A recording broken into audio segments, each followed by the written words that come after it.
It's a beautiful early spring morning in Chang'an, China, 600 AD. As the first rays of sunlight illuminate the bustling markets, Han, a Chinese trader, yawns, then takes a deep sniff of the air, which is fragrant with the scents of exotic spices, fine silk, and mix of cultures. This is because this city is not just a commercial hub. It's the starting point of the Silk Road, the legendary network of trade routes that span continents, connecting people, cultures, and most importantly, the East with the West.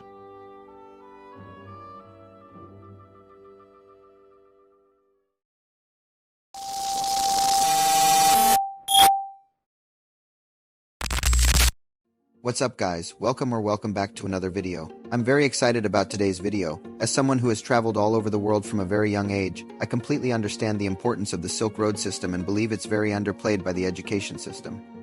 So that's why today we're going to dive into what it was like for a traveler or trader during those times. As I break down information, I'll have many segments across the video helping you visualize that information with the made-up character Han. Without further ado, let's dive in. Let's get started with the origin and the beginning of the Silk Road. The Silk Road traces its origin back to the 2nd century BC during the Han Dynasty in China. It was then that Emperor Wu of Han sought to strengthen economic and diplomatic ties with Central Asia, leading to the establishment of trade routes that would evolve into the Silk Road.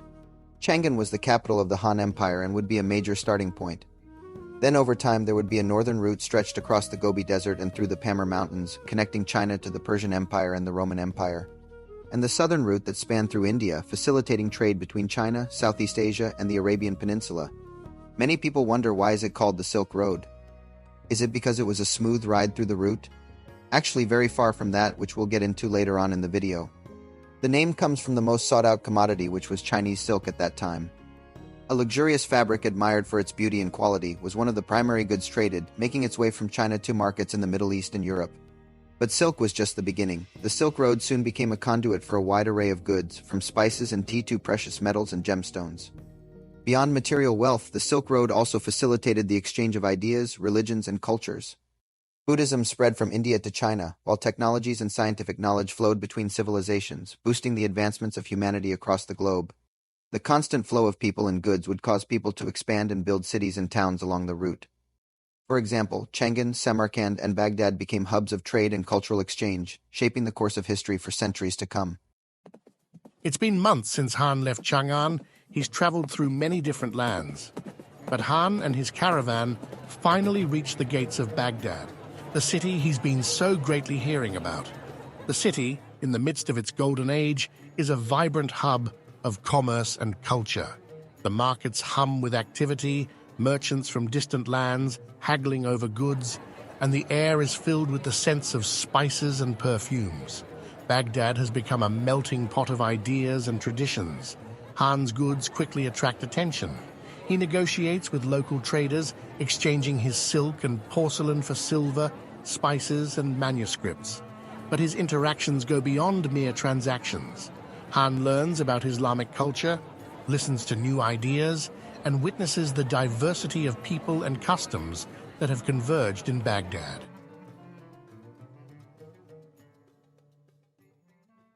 Daily life of a trader or traveler wasn't always easy. We'll go over the pros and the cons of it in this chapter.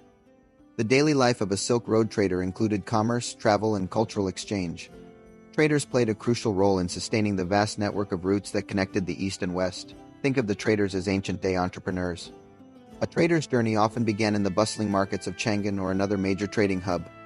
These traders were equipped with goods that reflected their region's strengths. For example, Chinese had silk, tea, and porcelain.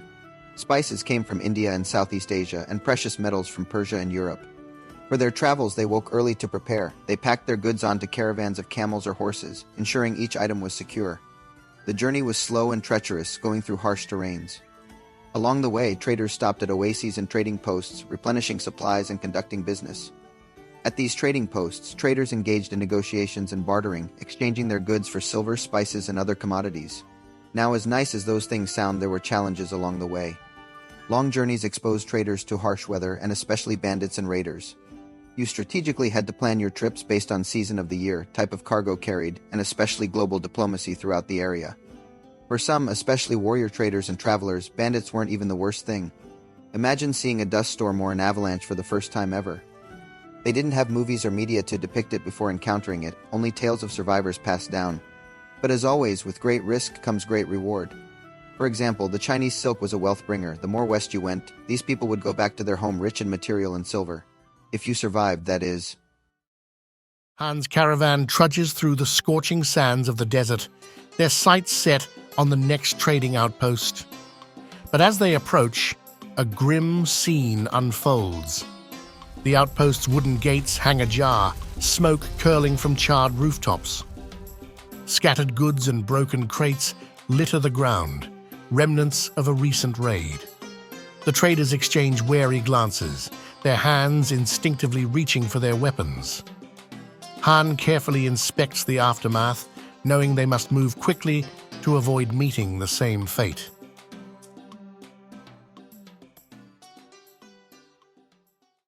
Alright, now let's move on to the cultural impact and exchange. Let's start with religion and philosophy. For example, Buddhism traveled from India to China, Central Asia, and beyond, all thanks to the efforts of monks and traders who traversed the Silk Road. Like when Xuanzang traveled to India in the 7th century epitomizes this exchange, as he brought back texts and teachings that shaped Chinese Buddhism for centuries. In turn, Islam spread from the Arabian Peninsula, influencing cultures across Central Asia, Persia, and South Asia. In regions like Central Asia, Islam's arrival introduced new customs, laws, and cultural practices, blending with local traditions. The Silk Road's religious exchanges also had a lasting impact on art, with Buddhist, Islamic, and Zoroastrian influences visible in the architecture, sculptures, and manuscripts produced in regions along its routes. The Silk Road also facilitated linguistic and literary exchanges. Merchants, travelers, and scholars carried their languages and writings along the trade routes, leading to the integration of new words and phrases into local dialects. Now, the most relatable human cultural traditions like music and art spread through the Silk Road like wildfire. Persian and Indian artistic styles influenced Chinese ceramics and textiles, while Chinese techniques, such as silk weaving, spread to Persia and Europe. Musical instruments, such as the lute and the pipa, traveled along the Silk Road, blending into the musical traditions of different regions. It's hard to fathom what it's like seeing and hearing these things for the first time because most of us now do that at a very young age. But imagine seeing all the Roman wonders and art in full effect still, as an adult, it truly must have been fascinating. Which brings me to the next topic, which is the cuisine. Herbs and spices traveled across lands, enhancing human eating experience. And not only solids, but liquids too. For example, the Chinese tea turning water into a healing and good-tasting drink. The cultural exchanges along the Silk Road created a rich tapestry of interconnected civilizations. The integration of religions, languages, arts, and cuisines contributed to the diversity of cultures across Asia, the Middle East, and Europe. This legacy of cultural exchange continues to resonate today, highlighting the Silk Road's profound impact on global culture. Han's journey brings him to Samarkand, a vibrant hub of commerce and culture in Central Asia. Stepping into the bustling markets, Han is immersed in a blend of new sights, sounds, and smells. He hears the call to prayer from a nearby mosque, introducing him to the melodic cadences of Islam. Later, he encounters a Buddhist monastery, its serene courtyards and chanting monks reflecting the teachings of Buddha. Hungry from his travels, Han seeks out a stall serving kebabs, savoring the rich flavors of spiced lamb. This new culinary experience highlights the diverse influences that have shaped the region's cuisine.